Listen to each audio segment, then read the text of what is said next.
E aí, gente, sejam bem-vindos a mais um episódio do nosso podcast Cultura 21. Feliz 2024. É uma alegria podermos estar, então, iniciando esse ano juntos, ano para a nossa comunidade, ano do cuidado, onde nós iremos receber do cuidado de Deus, iremos transbordar do cuidado de Deus para os nossos irmãos. É uma alegria ter você aqui. Se você ainda não é inscrito no nosso canal, se inscreva, ative o sininho para você ficar por dentro de toda a nossa programação. Nesse ano de 2024, nós teremos muitas novidades para você, por isso então se inscreva para você ficar por dentro. Nos acompanhe nas nossas redes sociais, Instagram, Facebook, o nosso WhatsApp também ali. Se você ainda não tem o nosso aplicativo, faça o download. Ali você pode pedir oração, ali você pode ficar por dentro dos nossos eventos, toda a nossa programação pensada especialmente para trazer Deus pertinho de você. Participa dessa live, dessa transmissão, aí nos comentários de forma ativa. Lembra que você não está apenas assistindo, você está realmente aqui sentado à mesa conosco, participando, porque afinal, o nosso propósito com esse podcast é realmente poder espalhar essa cultura, uma cultura do reino, onde nós queremos impactar, e por isso nós trazemos sempre aqui pessoas, convidados, que impactam na sua realidade, o reino, trazem a presença de Jesus aonde estão. Por isso eu quero já convidar você a receber comigo o convidado dessa noite, Luciano Stein, com uma forte salva de palmas. Seja bem-vindo. Obrigado, Bernardo. É um prazer estar aqui com vocês, a comunidade Emanuel, nesse podcast, que é uma forma de propagarmos a palavra de Deus e o amor de Cristo e abençoar esse ano que está iniciando. Amém. Já quero te deixar aqui um presente da nossa loja. Obrigado. Nossos patrocinadores. Inclusive, eu quero deixar aqui, se depois você quiser ainda, nesse final de ano, início do ano, presentear alguém aí. Nós temos aqui algumas imagens, temos livros, temos bíblias, temos ali tudo aquilo que você pode querer também para abençoar alguém nesse tempo, nesse momento onde nós estamos iniciando o ano. É bom também iniciarmos o ano dando presente para aquelas pessoas que nós amamos. Adoçar a vida com Jesus, né? É verdade. A gente gravou o primeiro episódio dessa segunda temporada com o Bispo de Porto Alegre e ele disse uma frase que ficou gravada, né? Eu perguntei se ele gostava de doce, né? Ele disse que sim, que ele gostava muito, que ele preferia ser diabético do que diabólico. Então, ele disse que que alegrava ele os doces, então ele preferia ser diabético do que diabólico. Tá bom. Né? Mas então, Luciano, se apresenta para o pessoal, um pouco aí que talvez ainda não conhece um pouco do teu trabalho, para o pessoal que nos acompanha aqui. Bom, meu nome é Luciano Stein, como vocês já viram antes de me convidar para cá, pelas palestras, eu dou palestras, seminários, escolas, baseados na palavra de Deus. Sou teólogo por formação e uso os princípios da palavra para que as pessoas consigam criar a realidade de vida que desejam viver. Tenho escrito algumas obras, entre elas, aquela que mais destaca é a Bíblia de Estudo para Empreendedores, onde eu comento a Bíblia para uma visão de quem realmente deseja aplicar o princípio divino para você criar, sustentar, multiplicar resultados e ser a sua vida uma referência de bênção. Também escrevi outros livros, Libertação pelo Conhecimento, que mostra como a palavra de Deus promove liberdade em todas as áreas da nossa vida, Os Segredos dos Patriarcas, como os pais da nação israelita, o livro do Gênesis conta, mas como eles aplicaram a bênção, o método da bênção de Deus na vida deles. E tenho a minha vida pautada na transmissão do Evangelho de Cristo. Isso, para mim, é a razão de viver, a razão de estar aqui e contribuir com aqueles que têm o mesmo propósito. Sim. Qual foi o primeiro livro que tu escreveu? O primeiro livro que eu escrevi, ele não está aqui, Não está aqui. Mas desses que eu tenho é esse aqui, o Libertação pelo Conhecimento. Libertação pelo Conhecimento. Esse aqui. Nesse livro aqui, depois de passar por uma falência e por alguns problemas pessoais, eu busquei na Bíblia como desenvolver as soluções que eu necessitava. E desta obra acabou desencadeando uma série de ações na minha vida e hoje me proporcionou ser aquilo que faço como atividade principal na minha vida, além dessas aqui que falei, que é a de mentor, onde ensino pessoas a aplicar a palavra de Deus na sua vida e nos seus negócios. Entendi.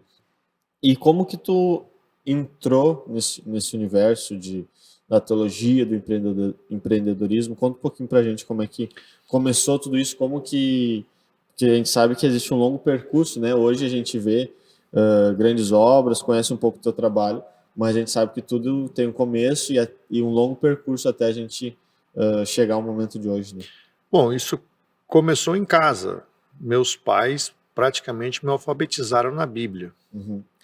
Então, eu tenho Bíblia desde criança, talvez com 6 ou 7 anos eu já havia recebido uma Bíblia. Talvez tenha sido o primeiro livro que eu tenha ganhado dos meus pais. Isso.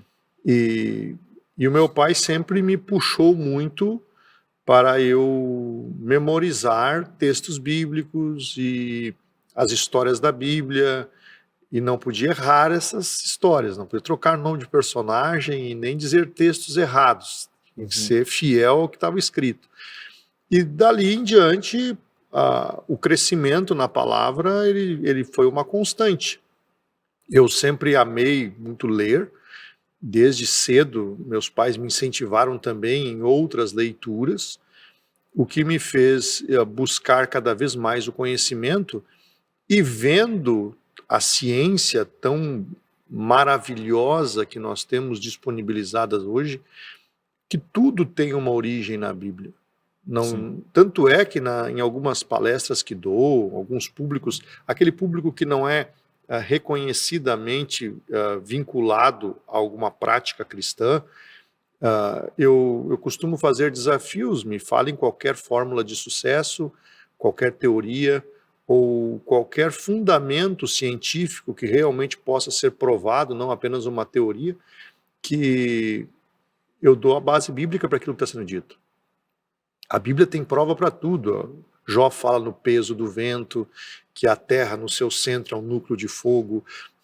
Todas as bases da terra estão provadas na Bíblia. E para a vida, se tu pegar empreendedorismo, motivação, vendas, qualquer profissão, pode pegar qualquer trabalho, a Bíblia tem regras para que você seja bem sucedido nela. Tudo que é lícito, a Bíblia comprova. E tudo que é ilícito, a Bíblia mostra as consequências dessas práticas. Sim. Então, quando eu comecei a ver, na palavra de Deus está o manual, as leis, as normas, as práticas, para tudo que você desejar ser e fazer. E comecei a aplicar isso na minha vida e comecei a ensinar. E depois de alguns tempos em que comecei a trabalhar daí de maneira mais efetiva e passei por um processo de falência, eu, não tendo onde buscar recursos para conseguir reverter uma situação, eu fui para onde eu sabia. Eu sei que a Bíblia é a resposta para tudo. Tudo que Deus quer nos falar, Ele já deixou dito ali. E eu fui buscar na palavra as respostas que eu precisava.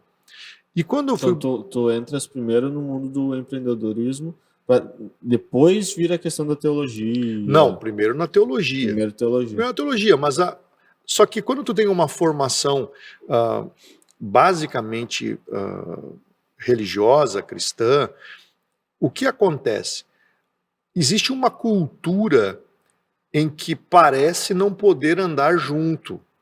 A fé e a prática nos negócios. Por quê?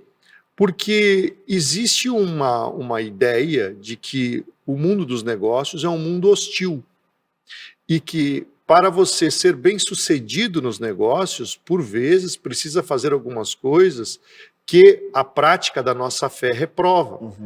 E por conta disto, já há muitos séculos, criou-se na igreja uma ideia de que não é bom que aqueles que têm uma fé pura se contaminem com as coisas que o mundo de negócio promove. E para proteger este grupo, começou-se a criar alguns rótulos. E isso tu vai encontrar em quase todas as denominações cristãs, esse pensamento.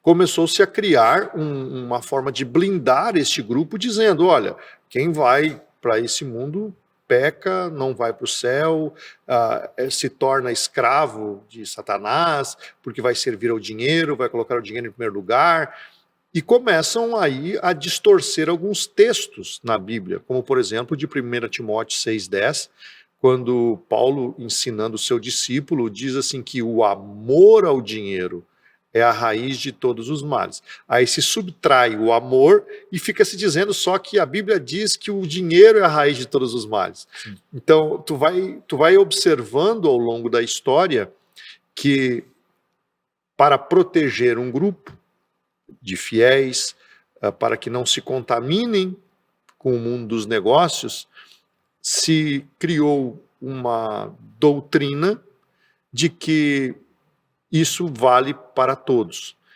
E é um exagero, porque a própria Bíblia diz que as riquezas e a honra estão com o Senhor, bens duráveis e justiça. Está em Provérbios capítulo 8.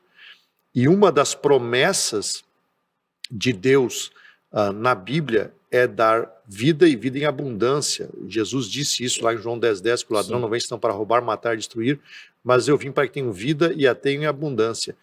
Vida em abundância é uma vida que não tem necessidade em nenhuma área. Qualquer área que nós estivermos em falta, a nossa vida não está sendo abundante. E a questão financeira, a qualidade de vida, elas estão vinculadas com a abundância.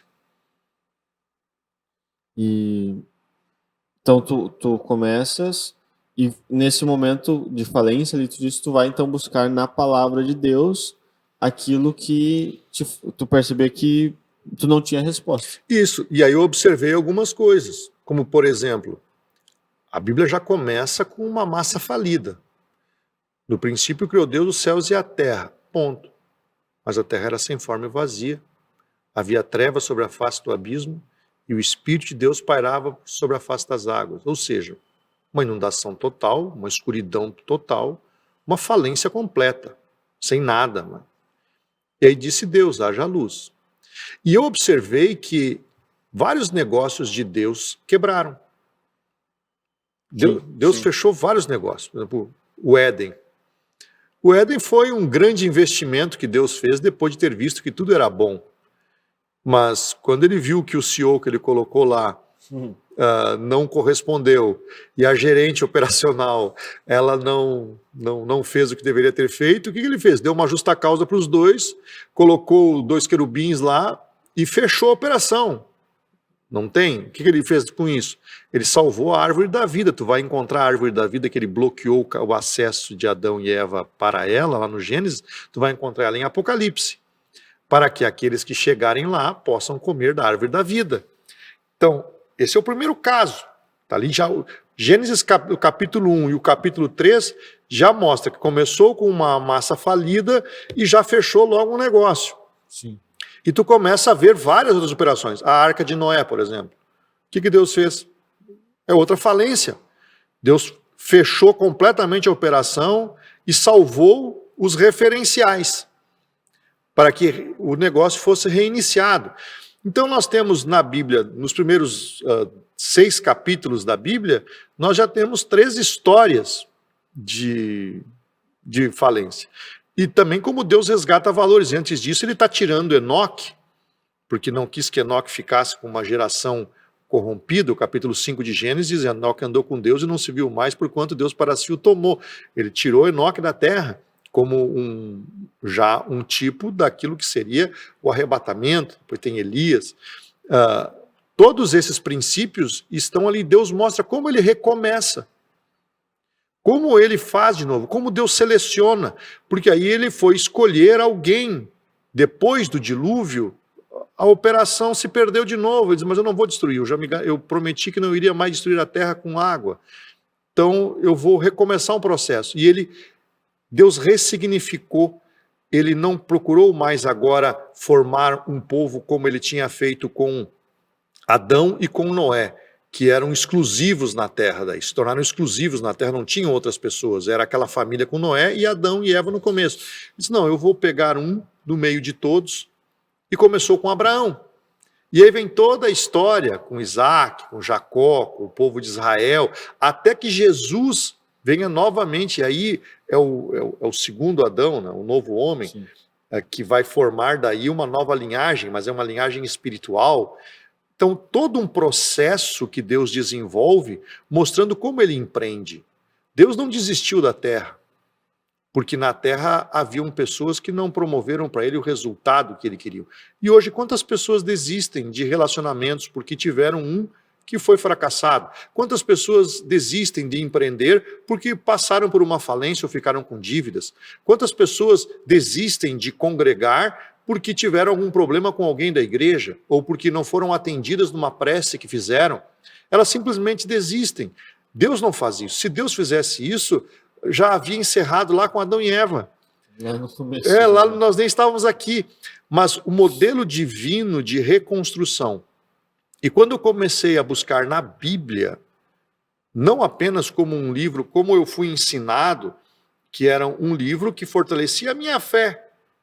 Mas a Bíblia não é um livro só para fortalecer a nossa fé.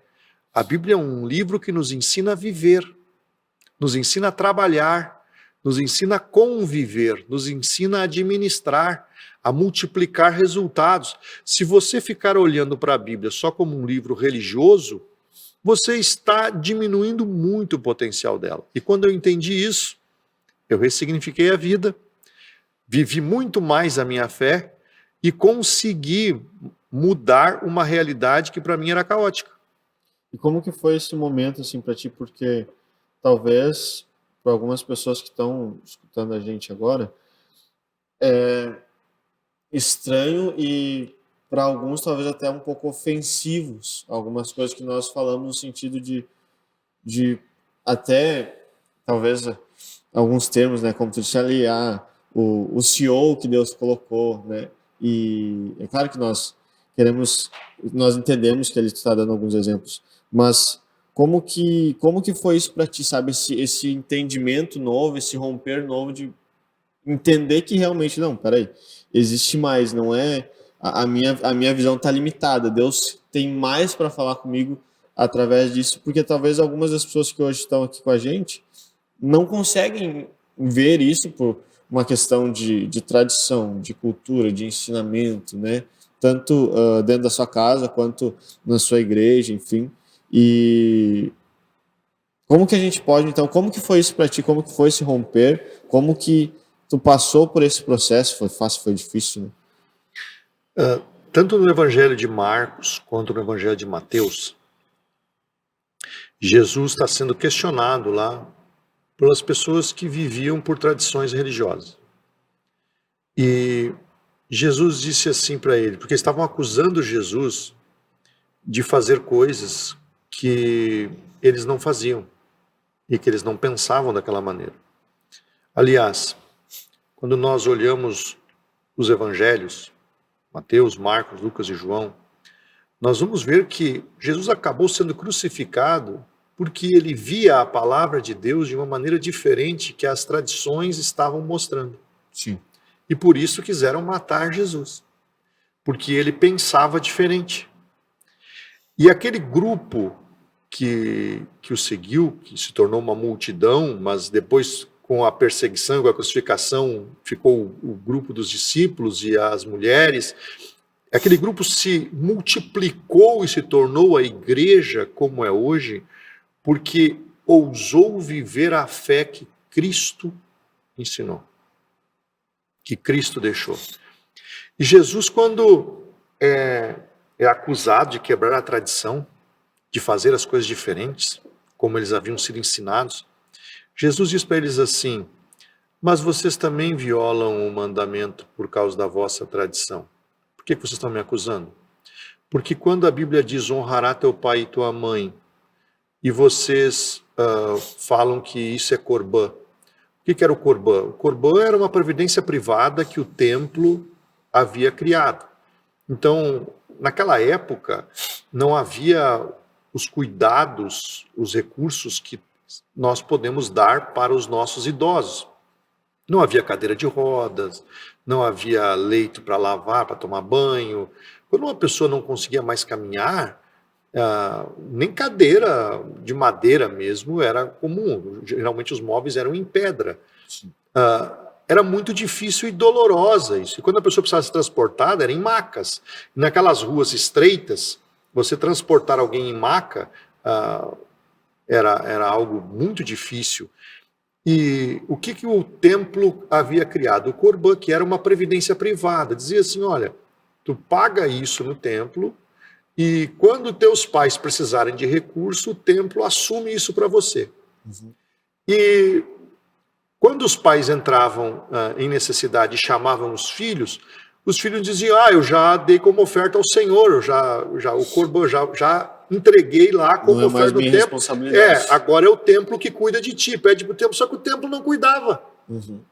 E aí os idosos ficavam em necessidade, e Jesus diz para eles assim, por causa da vossa tradição, vocês anulam o mandamento.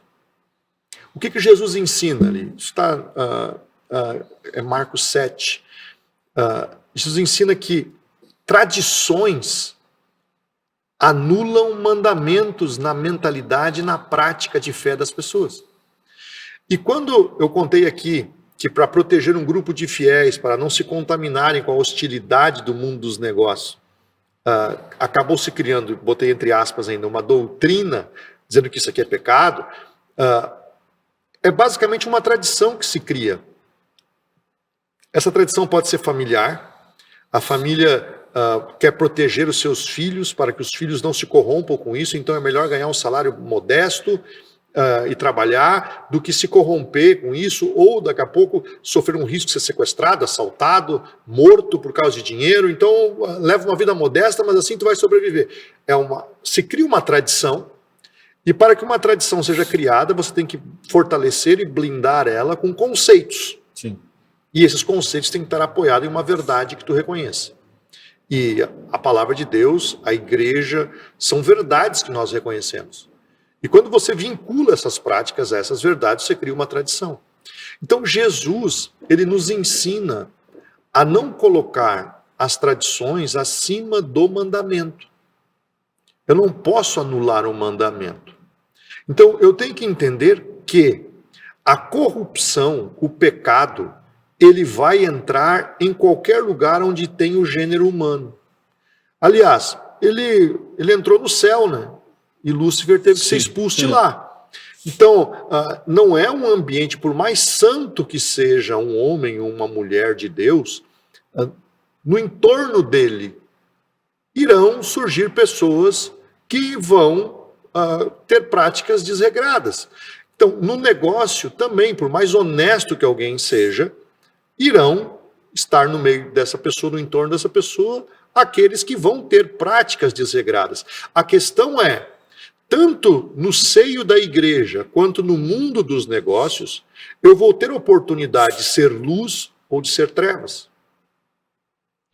E o Senhor nos chamou para ser luz em todos os lugares. E o mundo dos negócios hoje, ele está gritando por carências de pessoas que têm os valores e os princípios que a palavra de Deus nos ensina e que a igreja professa. Esse é um ponto que nós temos que olhar. A Bíblia diz em Provérbios, capítulo 22, e no verso 2, que o Senhor criou o rico e o pobre. O Senhor os fez e ambos se encontram. Deus não escolheu ninguém para ser rico e ninguém para ser pobre. Ele criou as duas classes e disse, olha, você escolhe em qual delas você quer ficar. Mas você vai se encontrar com ele. O rico vai se encontrar com o pobre e o pobre vai se encontrar com o rico. Vocês vão depender um do outro. Escolhe qual dos dois tu quer ser. Mas no 7 diz assim, o rico domina sobre o pobre, o que toma emprestado é servo do que empresta. Então tu escolhe o que tu quer ser, mas saiba que a tua escolha tem uma consequência. Uhum. Ou tu vai dominar ou ser dominado. Ou tu vai ser senhor ou tu vai ser servo. Qual é das duas áreas que tu quer viver? Tu tem que te preparar para elas. E quando eu comecei a olhar que a Bíblia, ela nos dá as duas condições e que tem promessa, mas eu tenho que ser fiel nas duas, não importa o que eu queira ser. se eu queira ser franciscano, ou se eu queira servir a Deus como serviam as mulheres, serviam a Jesus no seu ministério com as suas fazendas, que sustentavam o ministério de Jesus, porque assim, em nenhum dos textos bíblicos você vê Jesus pedindo alguma coisa para alguém, mas você vê que ele andava com pelo menos 12 discípulos. Então, com ele eram 13, e mais ainda aqueles que não são citados. Essas pessoas comiam, essas pessoas dormiam, elas viviam e entravam nas cidades, e Jerusalém era uma cidade, como até hoje é, com custo de vida muito alto. Então, você ir com uma comitiva para Jerusalém não era algo barato. E quem é que sustentava esse ministério? A Bíblia diz que tinham pessoas que sustentavam Jesus com as suas fazendas, com a sua renda, para que Jesus desenvolvesse seu ministério. A igreja, ela é sustentada por pessoas que aportam recursos e proporcionam que seja feita a ação social, a evangelização, a manutenção das pessoas que servem à igreja. Tudo isso é feito com recurso. E recurso de quem? De pessoas que têm a mesma fé ou que querem fazer essa obra. Eu não posso ir lá e anunciar o evangelho. Eu não posso ir lá e cozinhar ou dar roupa para essas crianças ou para esses idosos, mas eu tenho recursos que proporcionam que pessoas que fazem essa atividade estejam lá me representando. Eu estou junto com elas com o meu recurso. Então eu posso servir a Deus também com as minhas fazendas, com os meus recursos, como a Bíblia ensina. Eu só preciso saber que eu tenho que ser luz aonde eu estiver. E aquilo que chegar na minha mão, eu tenho o dever de multiplicar. E dinheiro é um deles. Porque o dinheiro não é mal nem bom. Ele só potencializa quem nós somos. Uma pessoa boa, cheia de dinheiro, vai multiplicar bondades. Uma pessoa má, com muitos recursos, ela vai multiplicar maldades. Eu estava ontem, alguém bem conhecido no nosso meio, me mandou uma mensagem de Feliz Natal e Ano Novo e etc. E aí eu ouvi ele me dizer assim, olha, eu não tenho mais citado a Bíblia nas minhas lives e nos meus vídeos por conta de que muitas pessoas estão usando a Bíblia de maneira errada, estão se servindo da Bíblia para vender, para ganhar dinheiro, de maneira ilícita. Não fazem como nós fazemos, não vivem aquilo que estão falando.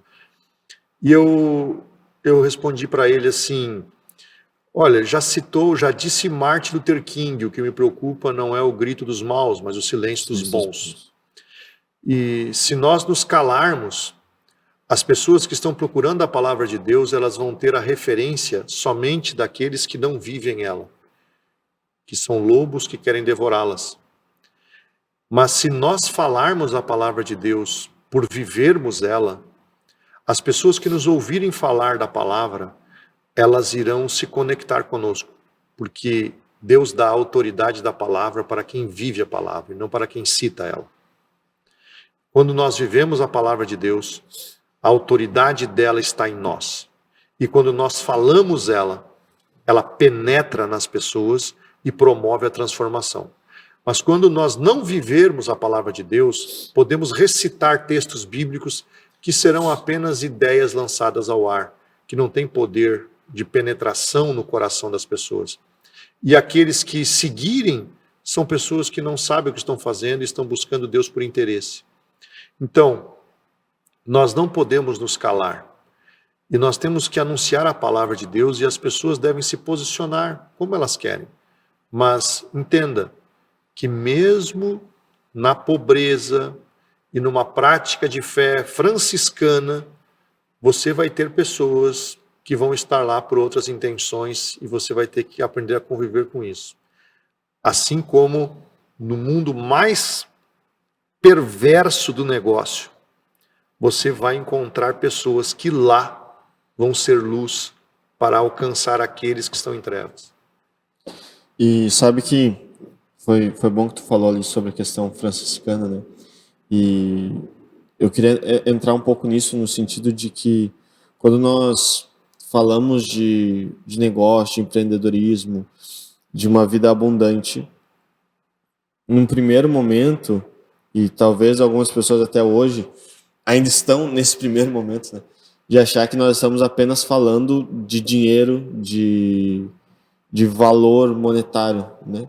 E se nós formos ver o próprio Francisco, né? Ele foi alguém tremendamente empreendedor, alguém que é tido como um homem do século. Não tem como ser alguém que não teve sucesso, né? Alguém que impactou vidas, alguém que fez com que o evangelho fosse propagado, né? E assim como nós falávamos antes, né? Práticas que negavam os mandamentos do Senhor. Francisco, ele vai trazer essa visão, né? De que esse outro ponto, esse outro olhar, que hoje muitas pessoas vão se usar para um extremismo totalmente ao contrário, né? De que, tanto que eu lembro a primeira e a única vez, espero poder voltar, mas quando eu fui a Assis, né? Não sei se já teve a oportunidade de estar lá, eu lembro que o guia, ele leva a gente assim na igreja, e, claro, era um de tantos guias, né? Então, provavelmente essa não é a fala oficial, mas é a fala que eu escutei, e talvez outras pessoas também escutaram de outros guias, né? Onde ele mostra a igreja, e é uma igreja muito bela, muito bem ornamentada, com imagens lindas. E a gente entra assim, mas antes da gente entrar, o guia diz: olha, nós estamos aqui em Assis, nós vamos entrar na igreja de São Francisco, mas já digo para vocês não ficarem muito deslumbrados, porque isso aqui é totalmente contrário àquilo que Francisco acreditava. Como que pode hoje nós termos uma igreja tão grande, que demanda tantos recursos, se Francisco era somente dos pobres, né? E se percebe que é uma mentalidade pobre realmente daquele guia, e talvez de outras pessoas também que olham isso e pensam, né? Que, poxa, hoje nós estamos aqui num podcast. A gente precisou de recursos para ter um microfone, para ter uma câmera, para a gente poder chegar aqui, para a gente poder impactar as pessoas que estão lá, né? Esta é uma visão que nós precisamos olhar com muita clareza e entender o espírito que realmente é levado. Porque quando a Bíblia diz que Jesus, respondendo aos discípulos de João Batista, quando João Batista está preso e manda perguntar a Jesus: era tu que havia de vir ou havemos de esperar por outros? E aí Jesus, senta um pouquinho aí. E aí abre os olhos de um cego, levanta um paralítico, cura leprosos, ressuscita um morto, né? Faz vários milagres. E depois de operar vários milagres, ele vai lá e diz para João Batista que os cegos vêm, os paralíticos andam, os leprosos são purificados, os mortos ressuscitam, e aos pobres é pregado o evangelho. Veja, a Bíblia nunca ensinou a sustentar a pobreza. A Bíblia nunca defendeu a pobreza. A Bíblia ensina a ajudar o pobre, não sustentar o pobre. Uhum. E ajudar o pobre é primeiro você leva o evangelho para ele. Quando você leva o evangelho para ele, você alimenta a alma dele, aí você alimenta o corpo dele. Então você dá a ele a condição de poder pensar, de poder trabalhar e se vestir. Ele tem dignidade, ele tem uma mente sadia, ele pensa com clareza sobre a vida, sobre o próximo, sobre si mesmo, sobre a sua família. Ele tem clareza no pensamento e ele quer dar o melhor para os seus filhos. Quem não quer dar o melhor para os seus filhos? Quem não quer ter um padrão de vida, uma qualidade de vida adequada? Quem não quer? Você tem um filho agora, você estava me dizendo que você é pai há pouco tempo. Eu entendo bem, eu tenho 3 já grandes. Eu entendo bem o que é isso. Isso cresce com eles. A gente sempre quer estar junto, ajudando, investindo, acolhendo, promovendo o que é bom. Isso faz parte. Quem não quer? Todos nós queremos. E para isso precisa de recurso. Quando a gente percebe que alguém não quer isso, se percebe que está algo desalinhado, está fora do lugar. Exato. Por exemplo, eu tenho na minha família alguns casos, entre os meus familiares alguns casos. Estávamos numa reunião de família, e aí, e o teu filho? Né? Perguntaram para uma. Tá estudando e tal. E por que não veio? Não veio porque tá caro agora, ele vai gastar uns 200 e poucos reais para tá. Aí eu pensei, por causa de 200 e poucos reais, uma mãe que é viúva, né, aposentada e tal, mas ela é viúva, ela não está vendo o filho que está a 200 ou 300 quilômetros de distância dela, num final de semana, num feriadão que deu. Não tem bênção nisso. Sim. Não tem bênção nisso. A pobreza não é uma bênção, em nenhum momento. A não ser quando o dinheiro, a pessoa tem um coração perverso para o dinheiro, que o dinheiro faz ela pecar, como diz também em Provérbios, que o justo usa o seu ganho para sua alegria, mas o ímpio para o pecado. Então, aquele negócio, o dinheiro não é bom nem mal, a pessoa ela simplesmente promove. Se eu olhar para o que Jesus disse, que aos pobres é pregado o evangelho, o que Francisco fazia ao pregar o evangelho aos pobres, de maneira alguma Francisco estava sustentando a pobreza. De maneira alguma. Ele estava atendendo um público que era rejeitado pelas pessoas. Ele estava levando dignidade para as pessoas que estavam à margem da sociedade por uma condição social. E ele amou aquelas pessoas porque elas não possuíam ninguém que levava o evangelho para elas. Sim. E o que ele fez? Ao se despir das suas riquezas, o que ele fez? Ele mostrou para estas pessoas, porque também as pessoas que vivem na extrema miséria, elas não confiam em quem tem dinheiro. Assim como quem tem dinheiro, quando olha alguém que não tem nada, já se defende, quem não tem nada, quando vê alguém com dinheiro, que não vai lhe dar nada, ele também se defende. Essa rivalidade, essa preocupação, esse choque cultural, social, estão dos dois lados, não está de um lado só. E quando Francisco se despe das suas riquezas e vai pregar o evangelho para os pobres, o que ele está fazendo? Ele está mostrando para essas pessoas um caminho. Ele está mostrando para essas pessoas que existe uma forma de tu mudar a tua realidade, porque assim ele se tornou igual a elas para ele poder ser ouvido por elas. Jesus fez a mesma coisa que com nós. Assim como Francisco fez com os pobres lá em Assis, Jesus fez com nós. É só olhar o que Paulo fala aos Filipenses, o que a Bíblia diz, que ele se despiu da sua glória e tomou a forma humana, e na forma humana se fez servo. E sendo servo foi até a morte, e morte de cruz. Ou seja, ele abriu mão da sua glória para tomar a forma humana. O corpo glorioso, como sendo Deus, para se fazer homem. Só aí já é um abismo gigantesco. Que nós não temos como imaginar. Sim. E sendo homem, não nasceu em um palácio, mas em uma estrebaria. Se ser homem já não era o suficiente, ele se humilhou ainda mais como homem. Né? Como homem, para nascer em uma estrebaria. E foi colocado a manjedoura, era o coxo aonde os animais comiam. O bercinho dele foi o coxo que os animais comiam. E sendo assim, ele foi trabalhar como servo. A carpintaria naquela época, a base do serviço de carpinteiro não era em madeira, era em pedra. Porque eu já estive várias vezes em Israel e madeira até hoje lá é uma coisa difícil. Mas então, pedra se vê por pedra tem que lugar. Né? Então os móveis eram talhados em pedra. E Jesus vai trabalhar com pedras, ou com madeira, mas basicamente era com pedras. E aí tu vai olhar para Isaías 53, quase 700 anos antes de Cristo, o que Isaías está dizendo? Quem deu crédito à nossa pregação? E a quem se manifestou o braço do Senhor? Porque foi subindo como um renovo diante dele. Como raiz de uma terra seca, não tinha parecer e nem formosura. E olhando nós para ele, nenhuma beleza víamos para que o desejássemos. Era desprezado e o mais indigno entre os homens. Homem de dores e experimentado nos trabalhos, e como aquele a quem nós viramos o rosto, ele foi desprezado e não fizemos dele caso algum.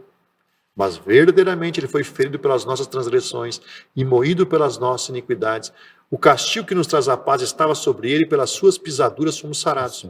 Então, Jesus, ele assumiu uma forma de trabalho dolorosa, que as pessoas nem olhavam, rejeitado. Era um trabalho que pagava pouco, tinha muita gente que fazia. Era um trabalho difícil, um trabalho pesado, que machucava as mãos, dava calo. Era um trabalho árduo, homem de dores, e experimentado nos trabalhos. Então ele assumiu essa forma. E ainda quando foi morrer, mataram ele da pior morte. É mais vergonhoso. É a mais vergonhosa e dolorosa, que era a cruz. Tudo isso ele passou. Então quando Francisco se desce das suas riquezas e vai para os pobres, ele vai no mesmo propósito. Agora eu te pergunto, Jesus passou por tudo isso para nós ficar na terra? Ele quer nos levar para onde? Sim. Quer nos levar para o céu. Então agora eu vou me despir de todas as bênçãos materiais que eu tenho para ir pregar para os pobres ficarem pobres? Não! É para eles terem dignidade, para melhorarem a qualidade de vida. Quando Deus ele entra na nossa vida, ele entra para melhorar ela em todas as áreas. E quando você vai aplicar a palavra de Deus em sua vida, a palavra de Deus ela vai influenciar e vai mudar e transformar você em todas as áreas. Agora, você não pode colocar o dinheiro acima de tudo, porque é o mamon, é o Deus do dinheiro. Você precisa colocar o dinheiro para servir teu propósito. Mas para que o teu propósito fique cada vez mais potencializado, você precisa investir no seu propósito. E isso exige também dinheiro. Sim. Eu sou suspeito de falar de Francisco porque realmente sou apaixonado por ele, pelas obras, enfim. Como que você falava antes, né? Desse outro contato que falou que existe essa hoje, né? Espero que ele tenha revisto seus conceitos me depois. Me agradeceu depois. Vai fazer. Porque realmente esse, inclusive, é o intuito desse nosso podcast, né? Porque sabe que a gente mora em Loma Grande e hoje a gente tem espaço aqui no centro de Novo Hamburgo. Antes a gente tinha em Campo Bom. E a gente tinha a gente saía um certo horário de casa e fazia o trajeto de Loma Grande a Campo Bom. E eu colocava sempre numa determinada rádio, mas o programa era muito ruim, que dava naquele horário, muito ruim. E eu sempre falava para quem estava no carro, nosso programa é muito ruim. E daí perguntar, se é ruim, por que está escutando, né? Eu dizia para me deixar com raiva. Porque assim como eu estou escutando essas pessoas, quantas outras não estão escutando essa besteira que eles estão falando? Era um programa cristão, né? E poxa vida, eles estão recebendo ali a atenção das pessoas, né? E talvez a gente sabe que aquilo está errado e muitas vezes se cala, né? Sabe que aquilo não é daquela forma e se omite.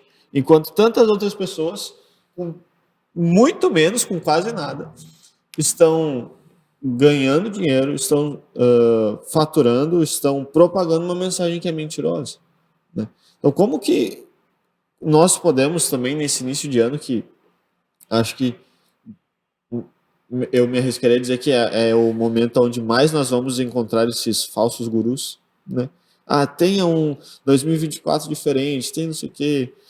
E dentro disso tudo vai se ter mensagens verdadeiras, mas vai se ter também mensagens que são contrárias, né? Que talvez a sua raiz ela vai ter na palavra de Deus, mas vai se usar da palavra de Deus de forma incorreta e vai talvez forçar tanto algo que a pessoa quer dizer que vai chegar a um extremismo, né? E eu comprei aquele outro livro ali, né? É o meu próximo livro para ler, O Segredo dos Patriarcas. É. A libertação pelo conhecimento, a palavra de Deus vai dizer isso em Oséias, né? O meu povo padece por falta de conhecimento. 4:6. Né? Isso, Oséias 4:6. E como que, então, hoje nós podemos nos blindar nesse sentido de entendermos, não, isso realmente é, isso não é? Bom, a primeira regra da hermenêutica, a Bíblia explica a própria Bíblia. Então, quando eu pego um texto bíblico, para interpretar esse texto, eu não posso dar uma interpretação que seja reprovada por um outro texto bíblico. Então, toda a explicação de um texto bíblico, ela não pode confrontar um outro texto bíblico. O que ocorre é que, como o mercado, o mercado digital, ele está tão esgotado, que as pessoas... todo mundo tem um curso. Todo mundo tem um curso para vender, tem um segredo, tem uma fórmula. Tem um método, né? E as pessoas começam a buscar iscas para atrair o seu público. Então, você vê, por exemplo, uns anos atrás, você via pessoas usando bases da psicologia para vender cursos, mas não eram psicólogos. Sim. Mas citavam Freud, Jung e outros para vender cursos de transformação, mudança, etc. Você vê pessoas que não são advogados, mas que citam também sobre leis e outras formas. Tudo para chamar a atenção de pessoas para ver se consegue vender para alguém. Agora a moda é citar a Bíblia. E, através disso, atrair um público que crê na palavra, mas não tem conhecimento nenhum dela. É aí que está o problema. Porque nós temos uma multidão de pessoas, estou para te dizer, e não tenho medo de errar, que nós temos mais pessoas que creem em Deus e na palavra fora do que dentro de uma igreja. Se você vai fazer uma pesquisa de mercado hoje da fé, você vai ver que a multidão que crê em Deus e que reconhece na Bíblia como palavra de Deus, que está fora de frequentar qualquer igreja, é maior do que aqueles que estão frequentando. E o problema é que essa multidão, ela não tem uma fé prática e ela não está sendo orientada. Inclusive, é algo que está na moda, né? Eu sou cristão. Tá, você vai em qual igreja? Não, é o meu culto com Deus, é a minha oração. Ela não está sendo orientada. E aí você pergunta... Eu não sou religioso, não sou... Você lê a Bíblia, aí eu não entendo o que está na Bíblia. Eu não entendo. Só que se você for para as pessoas que frequentam a igreja, pessoas que são realmente fiéis a Deus na prática, dentro da igreja, na prática de um culto, você pergunta para elas se elas leem a Bíblia. Qual é o percentual que você vai encontrar de pessoas que leem a Bíblia 3, 4 vezes por semana, que seja um capítulo por dia? Baixíssimo. Tá? Eles não leem a Bíblia. Geralmente a Bíblia está aberta no escritório ou na casa, lá no Salmo 91, 90 ou algum outro. Está aberta lá. A folha amarelada, empoeirada, aquela parte ali, ele pensa que aquilo ali é como se fosse algo que protegesse o ambiente. Mas ele não lê. E aí você vai dentro do grupo que lê. Que lê pelo menos ali uns 3 ou 4 capítulos, 5 capítulos por semana da Bíblia. Esse grupo que lê. E você vai e pergunta para eles algo sobre a Bíblia. Desse grupo, quantos irão poder responder para você? É só piorando, né? Sim, e aí Romanos 10, 17 nos diz que a fé, ela vem pelo ouvir e o ouvir da palavra de Deus. Então é necessário que as pessoas se fortaleçam na palavra de Deus. E esse grupo que vem pescar entre os cristãos citando a Bíblia, eles torturam um texto até o texto confessar o que eles querem. Então eles pegam um versículo da Bíblia e batem em cima daquele versículo da Bíblia e falam até que aquele texto da Bíblia diga o que eles querem, que as pessoas entendam o que eles estão querendo dizer. Como se defender dessas pessoas? Primeiro, nós temos que promover a palavra como ela é. E temos que promover quem fala a palavra como ela é. E é necessário as pessoas entenderem, e para isso elas precisam ter confiança. Uma vez, quando eu comecei meu trabalho como mentor, o primeiro empresário que me contratou aqui no Vale dos Sinos, na hora de fazer o acerto, ele perguntou para mim como é que ele poderia fazer, eu disse, é à vista. Aquele caso específico foi à vista. Mas por que à vista? Porque se você não confiar seu dinheiro para mim, você não vai confiar nas instruções que eu vou te passar. Ele não me conhecia. E você nunca vai confiar na instrução de alguém que você não conheça, a não ser que você vincule algo com ela. Se você não estiver vinculado a ela, você não confia. Por isso o papel importante da igreja, porque você confia. Se você está congregando ali, você confia em quem está falando no altar. Você confia em quem o seu padre, o seu sacerdote, convidou para dar uma palestra. Porque você confia. Você tem confiança. É necessário você ouvir de pessoas em quem você confia no que ela está falando. A base do trabalho de um mentor, que é como o trabalho que eu faço, você tem que acreditar no que eu falo, você tem que crer no que eu falo, até o seguinte ponto. Ou você vê que eu estou mentindo, ou você vê que eu não sei o que eu estou falando. Agora, enquanto você não achar mentira em mim, e ver que eu sei o que estou falando, você tem que crer ou não me contrata. Porque você não pode estar recebendo instrução de alguém que você vê mentira. E você não pode estar recebendo instrução de alguém que você está vendo que a pessoa não sabe do que está falando. Que instrução tu está recebendo? Uma mentira ou algo errado? A pessoa não está mentindo para ti, mas ela está te ensinando errado, nem ela sabe. Sim, sim. Então, esse é um ponto que é fundamental, que toda pessoa que vai buscar aprender sobre o princípio divino, ela tem que observar.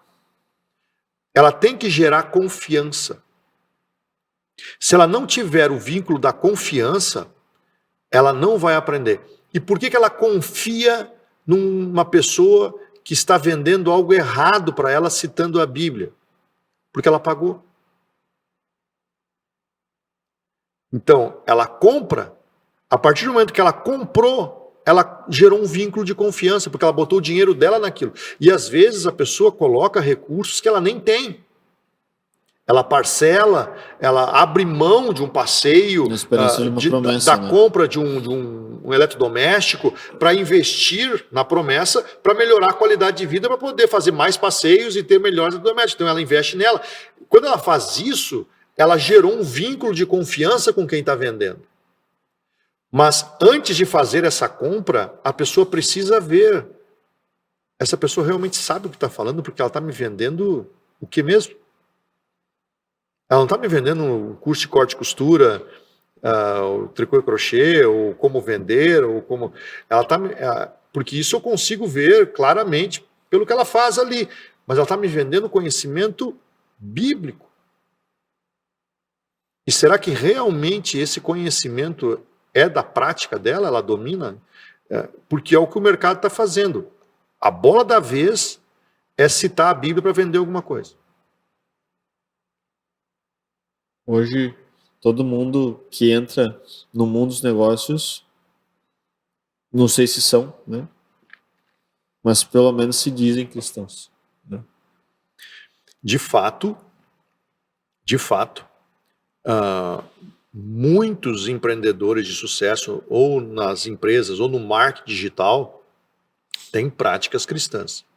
São cristãos vinculados a alguma denominação ou com prática de fé realmente conhecida, mesmo não estando vinculados, eles falam que são aquilo que você fez menção agora. Porém, onde está o problema nisso? Que eu vejo?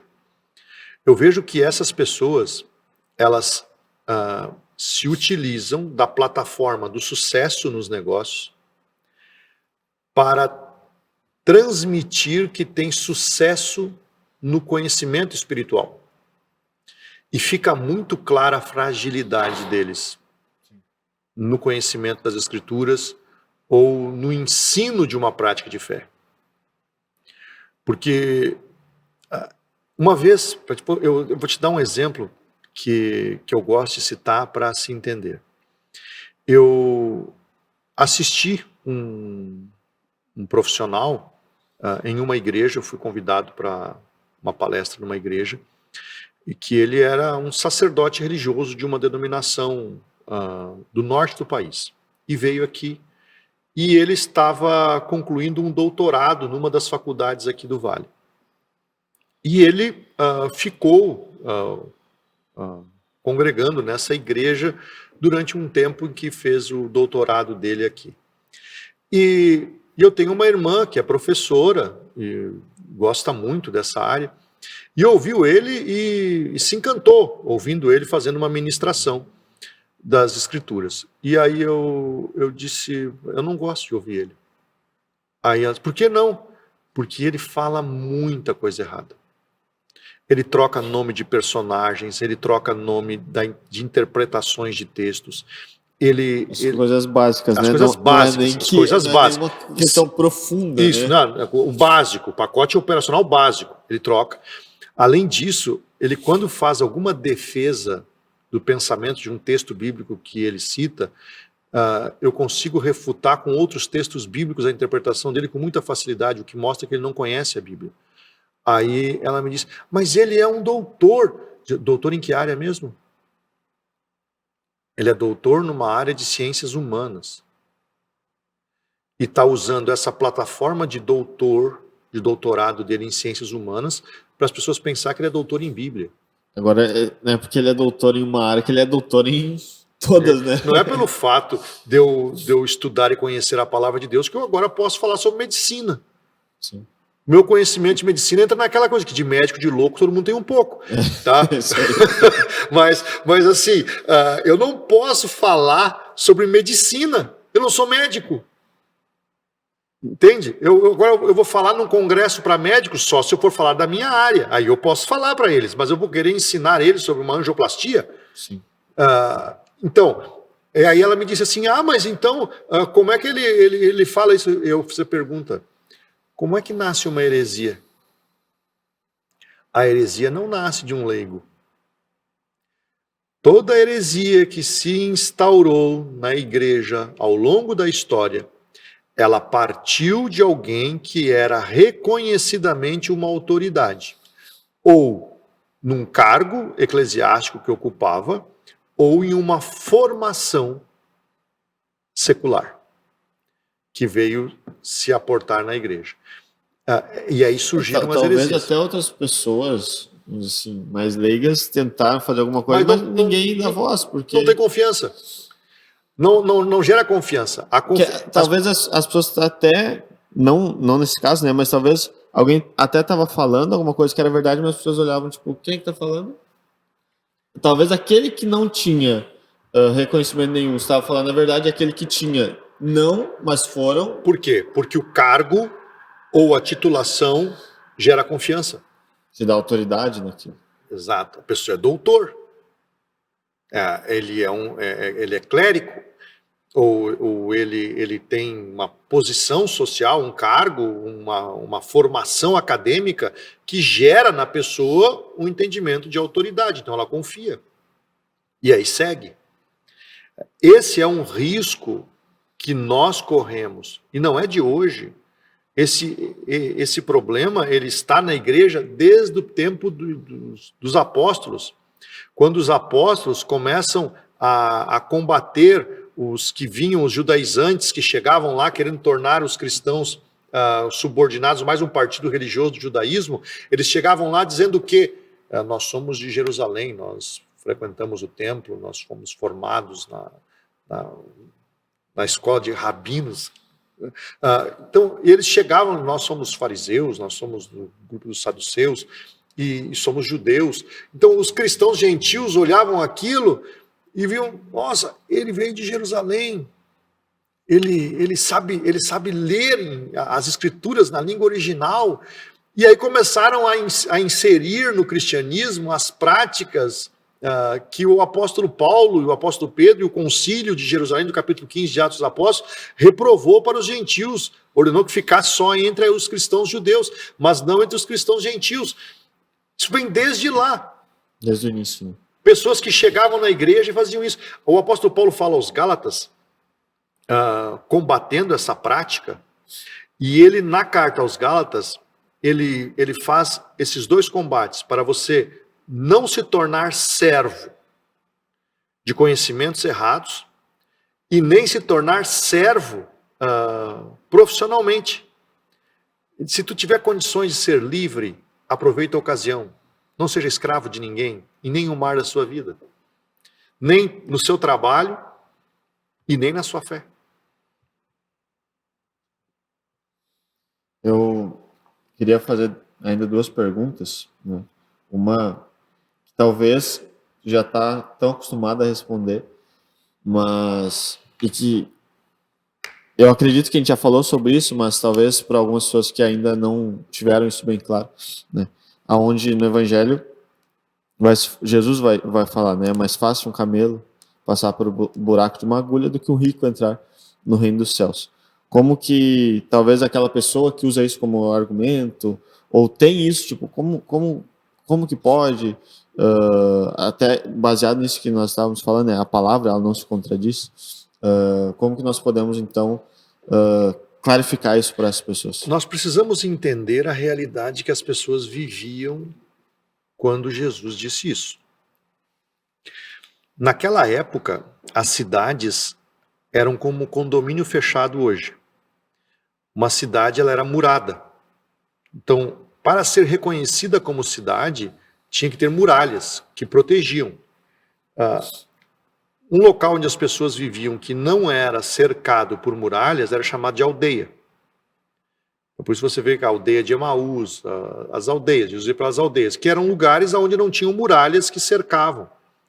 Então, as pessoas para construir ali, elas não tinham tanta segurança. Então, uma cidade, ela tinha muralhas.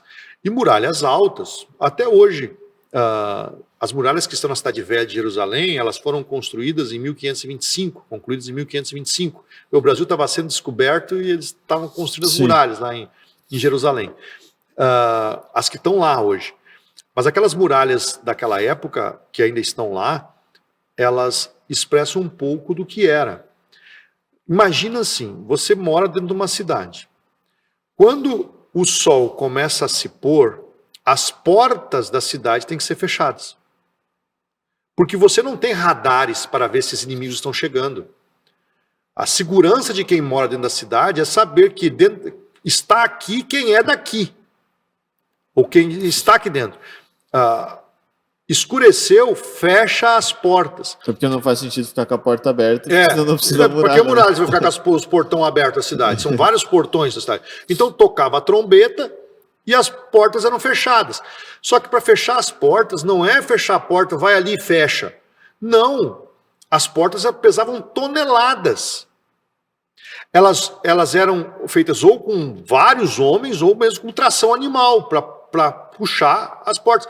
E depois de puxar as portas, você tem que botar as travas nessas portas, que também era muito pesado. Então todo o processo não era simples de fazer. Era um processo que exigia muita força. Tá, aí você fechou a porta da cidade. E aí chegou o pessoal que estava viajando, que mora na cidade, mas chegou de noite. Eu moro aí, deixa eu entrar, não quero ficar aqui fora. Então, para isso, tinha uma porta para passar pessoas ainda abaixadas. Gatinhando, que nem a porta, muito parecido com a porta da da Igreja da Natividade lá em Belém. Em Belém, sim. A porta da humildade. É a porta da humildade, que tu tem que... eu já entrei várias vezes ali, mas tu só entra na igreja. Por que aquela porta... Você que é alto, sofreu um pouquinho ali para sim, passar na porta. Por que aquela porta... Por que foi feita a porta da humildade em Belém? Porque quando os árabes conquistaram a Terra Santa, eles entravam a cavalo na igreja, como uma forma de protesto e humilhação ao cristianismo. Eles entravam com um cavalo lá. E aí, para que evitar de que se entrasse com um cavalo dentro da igreja, eles fizeram a porta da humildade. Só entra a pé aqui, ninguém mais entra a cavalo aqui nessa igreja. Esse sentido. Então, as portas da muralha tinham uma porta pequena para quê? Para que as pessoas que chegassem à noite pudessem entrar. Só que comparado com o portão, aquela porta levou o apelido de fundo da agulha. E aí Jesus diz assim, olha, é mais fácil o camelo passar pelo fundo da agulha, não é a agulha de costura, é aquela agulha ali, aquela porta, do que um rico entrar no reino dos céus. Por quê? Porque alguns que chegavam, eles não chegavam só eles caminhando, eles chegavam com os camelos, com os jumentos, com os cavalos, que era como transportava todos os bens. Então, eu consigo entrar, mas eu vou deixar todos os meus bens aqui do lado de fora? Ou eu vou ter que ficar aqui com os meus bens até clarear o dia.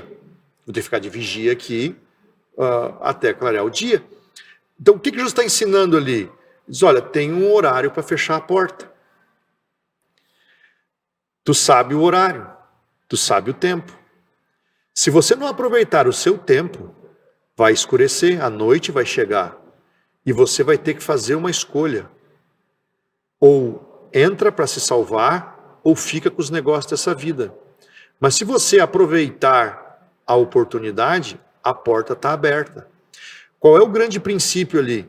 Jesus está dizendo assim, não use a tua vida para ficar gerando riqueza e você não está cuidando das coisas de Deus. Você não está cuidando da sua salvação, está só cuidando do seu trabalho, do seu dinheiro, dos seus bens, das suas coisas. Vai chegar a hora que eles não vão te servir para nada. E você vai ter que abrir mão deles, porque eles não vão te salvar. Então aproveita que a porta está aberta, que a luz está brilhando, entra com tudo que você tem na cidade. Mas como é que você faz isso?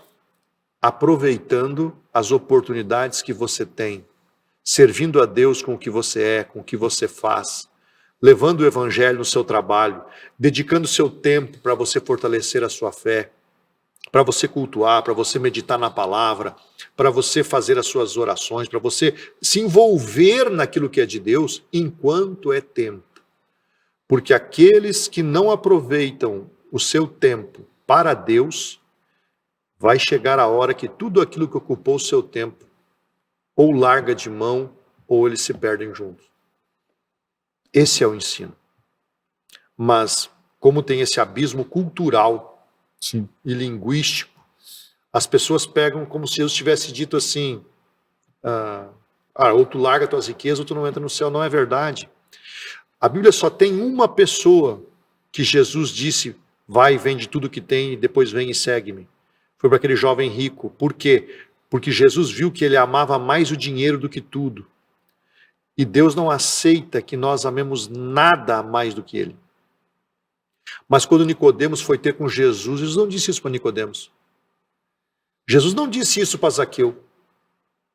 Zaqueu que disse, eu vou distribuir metade dos meus bens para os pobres. Hoje veio salvação a essa casa. Por quê? Porque o coração de Zaqueu estava no dinheiro, mas Jesus não disse, dá o resto também, se tu quiser ser salvo.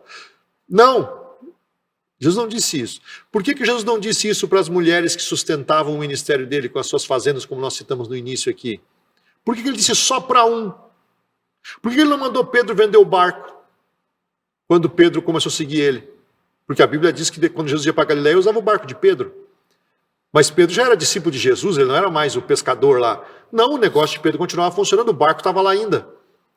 Jesus não mandou Pedro vender o barco. Por que só para um? Porque Jesus só diz isso para as pessoas em que o coração, o dinheiro é o principal.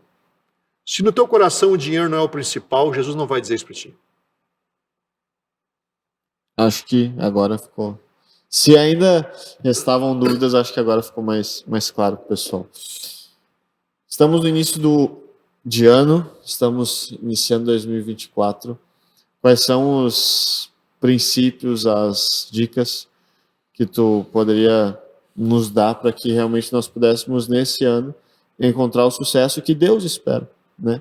De cada um de nós, em todas as nossas realidades. A Bíblia diz em Deuteronômio 11:12: antes lembrarás do Senhor teu Deus, para nos lembrar do Senhor nosso Deus, e porque a terra que Ele nos dá, os seus olhos estão sobre ela todos os dias, do início até o fim do ano. O que eu aconselho biblicamente é que cada dia do ano novo seja um 1º de janeiro para você. Que todos os votos, que todas as práticas, que todas as expectativas que você desenvolve para chegar em 1º de janeiro, você faça isso no dia 2, no dia 3, no dia 4, você faça isso em fevereiro, em março, abril, maio, junho, julho. Faça isso sempre. Porque o Salmo diz que tu cercas o ano com a tua bondade e dos teus caminhos destilam gordura. Ou seja, todo dia para o Senhor é ano novo. E a bondade dele estão em todos os dias. E ele nos dá caminhos todos os dias, aonde tem fartura, porque a gordura na Bíblia é o sinal de fartura, de abundância. Tanto é que é reserva, né? Sim. Gordura é reserva. Então, o organismo faz reserva. Então, trabalhar com um propósito e ler a Bíblia todos os dias. Deus deu a fórmula para Josué. Se você pegar Josué capítulo 1, versos 5 a 9, medita nesta lei de dia e de noite, porque assim tu vai fazer prosperar o teu caminho. E ninguém vai conseguir te resistir, ninguém vai parar na tua frente. Mas medita nessa palavra e tenha cuidado de fazer conforme nela está escrito, porque assim prosperarás o teu caminho. Então, tenha como hábito ler a Bíblia todos os dias. Se você ler 5 capítulos por dia da Bíblia, você lê a Bíblia toda em um ano. Então, coloque como prática de vida ler a Bíblia todos os dias. E assim você vai ter a bênção de Deus, a tua mente vai começar a clarear, e não só ler, como aplicar o que está escrito. Tudo mais que eu puder dizer aqui, você vai encontrar em qualquer videozinho do Instagram sobre esses coaches ou formadores, pessoas que ajudam de autoajuda, etc., que falam sobre fazer organização, sobre fazer uma agenda, traçar metas, tudo aquilo que você deve estar com o teu Instagram repleto, tá? Nesse momento. Repleto de como fazer o ano de 2024 dar certo. É só você olhar qualquer videozinho no Instagram, porque um cita basicamente o que o outro diz. Mas o básico é isso. Leia a Bíblia todo dia. Amém. E queria já agradecer, então, a tua disponibilidade, né, para poder estar conosco aqui, agradecer as direções, os esclarecimentos que tu hoje aqui pode nos dar. E queria pedir que tu pudesse aí um pouco falar, né, onde, se o pessoal quiser, os seus livros, a Bíblia, onde o pessoal pode acompanhar um pouco mais do teu trabalho, também as tuas considerações finais. Bom, o pessoal que quiser me seguir no Instagram, Luciano Stein Oficial, que vocês podem colocar aqui na descrição do vídeo, você pode colocar ali. E lá na descrição do vídeo, entrando no meu Instagram, no link da bio, a pessoa tem acesso à minha loja virtual. Lá vai encontrar, até está lacrada essa aqui a Bíblia de Estudo para Empreendedores. Essa tem a capa preta, essa aqui é a capa rosé, ela é uma capa mais feminina. E os meus livros também estão lá. Aqui eu comento, é o mesmo conteúdo, só muda a capa. Aqui eu comento todos os capítulos da Bíblia em notas de rodapé, explicando como tu aplica esse texto na tua vida e no teu trabalho. Então, por isso que é a Bíblia de Estudo para Empreendedores, porque eu peguei de todos os capítulos da Bíblia, eu peguei textos para aplicar à vida e ao trabalho de alguém que quer empreender. E os livros, nós já comentamos aqui, também tem acesso lá. No mais, quero agradecer aí o convite tão gentil de vocês, da comunidade Emanuel, dizer que o Padre Marco é uma bênção, uma pessoa que eu tenho um profundo carinho e consideração, e ver o trabalho que vocês estão fazendo aqui e que ainda vão fazer pelos projetos que já estão desenhados aí para iniciar nesse ano. Que Deus abençoe e prospere muito esse caminho, porque com certeza Deus está nesse negócio. Amém, amém. Obrigado mais uma vez por ter aceito o convite, por estar junto conosco, né? Hoje, de forma mais ampla, assim, mas também nós já tivemos outros momentos juntos, momentos aqui só com os nossos empreendedores, benfeitores da comunidade, e onde pôde trazer também uma palavra de Deus para esses homens, mulheres que estavam aqui. Deixa eu ainda fazer uma pergunta. Quanto tempo demorou para te fazer? 3 anos. 3 anos. Só para o pessoal entender, não é que é a Bíblia do Luciano. É uma Bíblia comentada pelo Luciano. Isso aí. O texto é o texto da Bíblia e no rodapé tem os meus comentários sobre o texto que você lê da Bíblia. Porque ele está falando da Bíblia, agora a gente vai dizer para ler. Isso aí. Tá bom? Então, gente, uma alegria estar aqui com vocês. Mais uma vez, um abençoado 2024 a todos nós. Um ano do cuidado excelente para nós, que Deus possa realmente estar conosco nos nossos momentos, nossos empreendimentos, possa estar a bênção de Deus sobre nós. Mais uma vez, se você ainda não é inscrito no nosso canal, se inscreva, ative o sininho para você ficar por dentro de todas as nossas atividades. Siga o Luciano também nas suas redes sociais para você poder acompanhar um pouco mais do trabalho, do belíssimo trabalho que ele tem feito. Eu espero você na próxima semana. Não esqueça, você é o embaixador do reino, você é responsável por espalhar essa cultura de empreendedores, espalhar essa cultura onde Deus quer fazer realmente de forma abundante a graça de Deus, a misericórdia de Deus, a presença de Deus na sua vida, e você é responsável por espalhar essa cultura, e eu te vejo na próxima semana.